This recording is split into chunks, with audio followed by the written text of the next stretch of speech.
Welcome to Vatika Voices, her story, her Noor, where we're not just talking about success, we're redefining it. Because let's be real, who says you can't do it all and do it your way? Get ready for some powerful stories that will make you rethink what it means to truly own your journey. So how many professions are too many? Well, the answer might just be not enough. Our next guest is a prime example of that, from making her mark in marriages to carving out a space for herself across the globe, and now in the UAE. She's someone who proves that you can do it all, and do it all with grace. She's an entrepreneur, content creator, and someone who's always on the move. And let's not forget, oh my God, look at that hair. If it's not iconic, I don't know what it is. Please welcome the multi-talented, always stunning Dr. Sheen Gurrib. Welcome to the show. Hello, Farah. How are you? I'm fine. And you? Well, thank you. Thank you for having me today. So, I saw a video of you where you were talking about all the professions you've been involved to. Tell us more, what motivates you to do all this and what drives you to always encourage yourself to do more and more?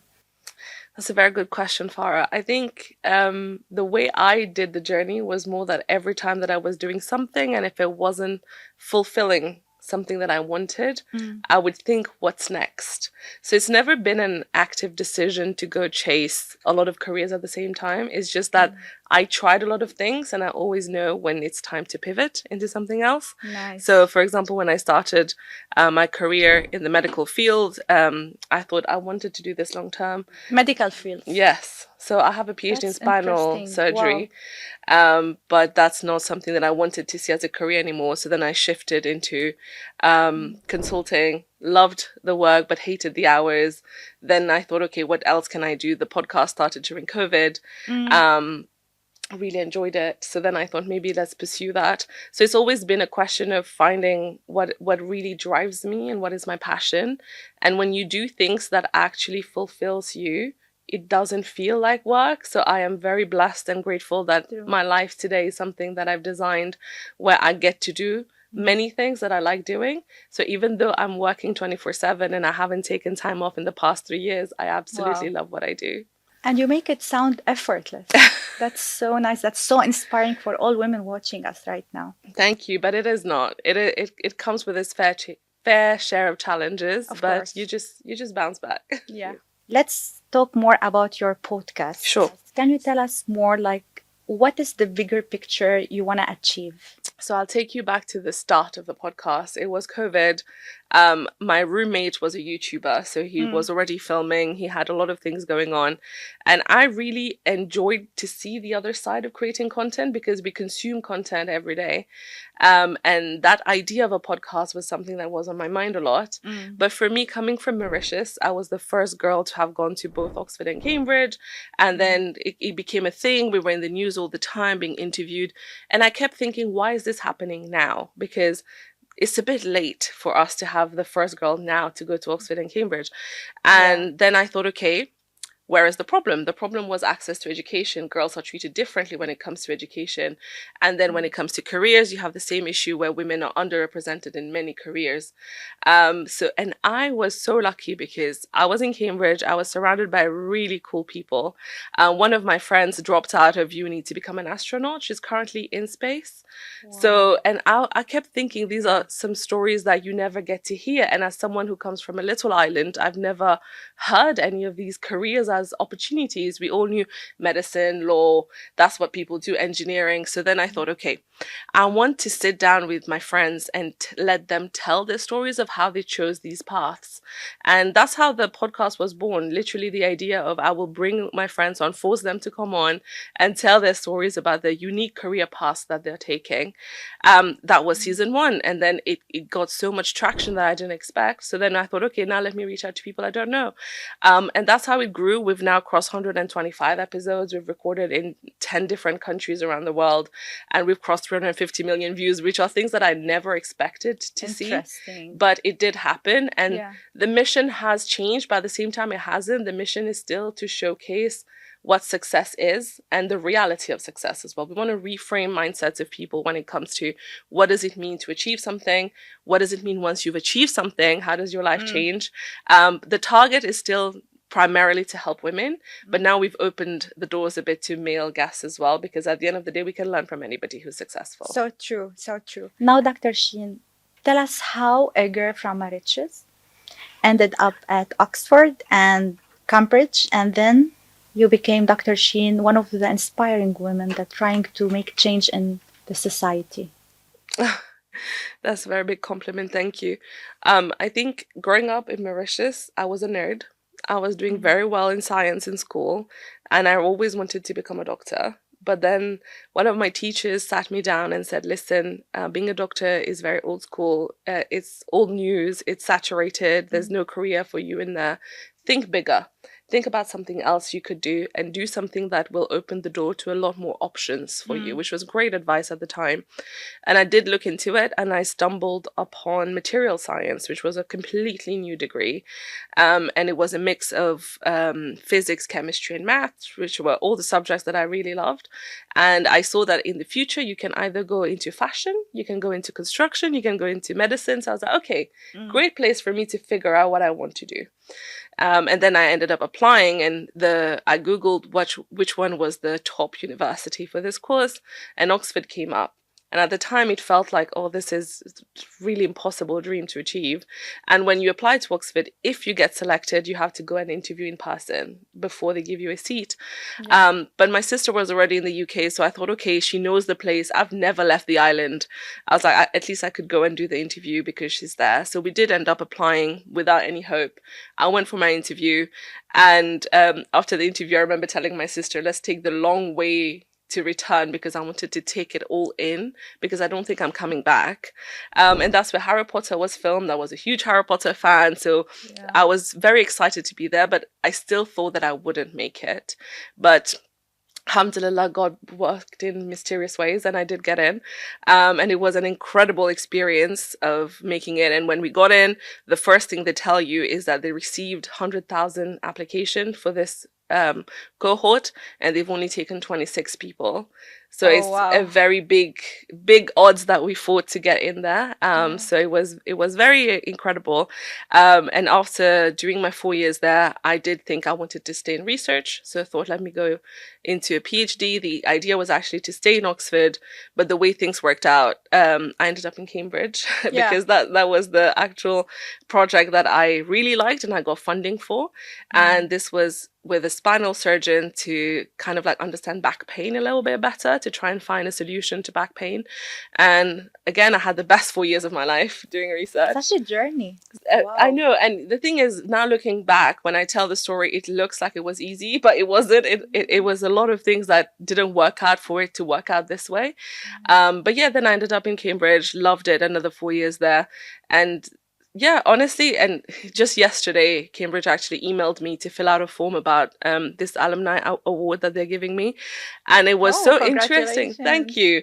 And it was so interesting because they asked a very important question, which was, even though you're doing something very far, remotely, not connected at all to what you studied with us, what is one thing that you think the university gave you for you to be where you are today?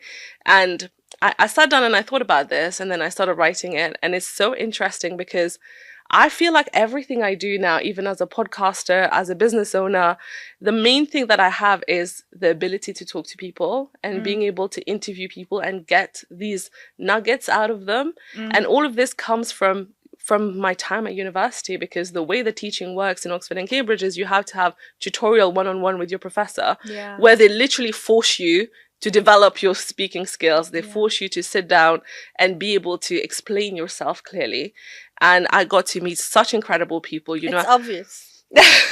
So obvious. Thank you. Mashallah. Thank you. But yeah, and I had dinner with Stephen Hawking. I had dinner with Elon Musk, and now I interviewed Bill Gates. So it's like the reason I'm able to be around these people is because it was made into my day-to-day because of the university. So even though I didn't take the actual degree away, but I took other things away. Yeah. Now let's go to the fun stuff. Let's hear it. How do you keep yourself feeling good inside out? And what's your beauty self-care routine that keeps you balanced with all this happening in your life? Oh, okay. So I'll start with the second one. I think For me, my main thing that I focus on, especially if I have a shoot, is always my hair, because I think that's the one thing that's very visible. And if your hair looks well put together, Yeah. you look put together. Yeah. So for me, it's always been like wash day, make sure that the hair is washed. I'm sure you relate, but you know, when you have a shoot, you have to work back the days. When do I have to wash this hair so it's ready for that day? So it's always planning my wash day accordingly. And yeah, washing my hair, making sure it's blow dried. And just today we were having this conversation that I need to start using heat protection and everything, because I don't think I take care of my hair enough, and I'm starting to feel worried about it. But no, it's definitely hair care. And then another thing I think, especially now as I'm entering my 30s, is taking care of my skin, because, you know, we do a lot of makeup all the time. It's very thick on it. So I'm learning that if your skin is in a good condition, then you don't need to worry that much about the makeup. 100%. Right. So that's why now I'm very strict with my morning routine and my nighttime routine when it comes to the skin. We'll talk about that. I'm going to give you some tips behind the scenes. Let's do it. Now, time for a quick game of Never Have I Ever. Are you ready? I'm ready. Let me get my cards. Never have I ever silently disagreed with a guest but kept it to myself. Can you tell us who? I can't tell you who, but you know, sometimes that's the thing, right? It's like there are certain topics that you should be comfortable discussing and arguing with your guests, but sometimes if it's their personal view, it's the way of life that they've chosen, you can't really make them feel uncomfortable, especially when you've invited them on your platform. Such a challenge. Never have I ever stolen hotel toiletries. Oh, I definitely have. But it's not called stealing, guys. This is just taking. We all did. Never have I ever responded to a hate comment. Oh, all the time. All the time. But I've stopped now. I've tried not to do it, because you realize that these people just want attention. So then when you respond to them, you give them attention. True. But I saw someone else said this on the internet, and then I started doing it, where she said that whenever someone's leave a hate comment, I just respond with, I will pray for you. And I do that, and it makes them so mad. But yeah. Never have I ever failed on a test. Nah, I'm a geek. I never have. Never have. Wow. Never have I ever lied to my partner. Well, what kind of lies are we talking about? I think there are some innocent lies, no? Oh. Some lies are innocent. Never have I ever had an embarrassing moment in front of a celebrity. In front of a celebrity? I have. I was on a red carpet doing an interview, and I tripped on his shoe. Oh my God. Yes. I didn't fall. He caught me, but I did trip. Never have I ever pretended to like a gift that I secretly disliked. Oh, all the time. People don't know how to give gifts, guys. Especially when you get soap. Oh, God. Really? I hate a soap. Never have I ever eaten an entire food without sharing with anyone. Entire, No. like choose your favorite meal without sharing it. No, I never have. I always share, even reluctantly, even though I wish they wouldn't take it, but I would share. That's so nice. So since you've had a lot of celebrities as your guests on your podcast, I'll show you some and tell me your impression about them. Okay, done. Let's start. Okay. First one. Okay, so this is Dr. Sade. This is funny because Sade, I've been following her since when I was a student. I used to watch her online, and I was a huge fan. And then it was so crazy that recently she reached out saying she's coming to Dubai and she wanted to come on the podcast. And that was a very full circle moment. And when we met, I usually record 45 minutes to an hour. We recorded for almost 2 hours. And before she left, she told me that if we were to live in the same city, she thinks we would be best friends. So it was a big compliment. That's so cute. That's manifestation. I know. Right? Yeah. Let's move to the second guest. Oh, Noora. Yeah. So obviously everybody knows Noora from Noora and Khalid. Noora and I have known each other from the influencer world in Dubai for a while. And recently she messaged me saying that she really wants to tell her message a bit more online. So she wants to do a podcast. And I was like, of course, I've been waiting to have her on. And again, such a beautiful episode. And she was very vulnerable, very soft, and even forget the episode. After the episode, she literally sat me down to tell me strategies for my own pages. And she was so giving. Wow. She gave me the number of her photographer. She sent me numbers of brands and she was like, reach out to these people. And it's so rare to see influencers who are way ahead of you in their journey, who is so willing to help and support. And Nora online preaches helping women, but that's exactly what she does in real life. That's so good to know. Yeah. And you can feel it through her page. Oh, yeah. It's obvious. Let's move to the third guest. Oh, okay. So this is Sushmita Sen. She was on my vision board. And she's someone I grew up watching. She's a Bollywood star. I grew up watching her. She won Miss Universe. She was the first Indian to win it. And she adopted 2 kids. And she's just, her story is incredible. And for me, when we were planning the season in India, it was someone I really, really wanted on the show. And my beautiful friend made it happen, who was a cricketer, Robin. Thank you again, Robin. And he made it happen. And I was very stressed out that day to record with her. But the moment she walked in, and she's definitely the biggest celebrity we had, and she walked in with so much peace and calm, and she was so loving to everybody. And when I say loving, even the crew member and the whole staff, and we filmed this in Tim Hortons actually, and even the Tim Hortons staff, she was so nice to everyone. And her manager was telling me, oh, you have 40 minutes. And she was like, no, I came here dressed up. This girl flew all the way from Dubai. Give her however long she needs. So it's just that kindness. And even after she left, she hugged me, and she messaged me afterwards as well, saying that I see something in you, and I don't know what it is, but I can't wait to see you grow. And I think that coming from someone at her level was beautiful. It's so nice to hear that. The more you really talk about their stories, these women coming from different cultures, it's really something we all need. Absolutely. Yeah. So, Dr. Sheen, that's a simple hamper from Vatika. These products are made to align your beauty self-care. They are simple yet effective. What do you think about them?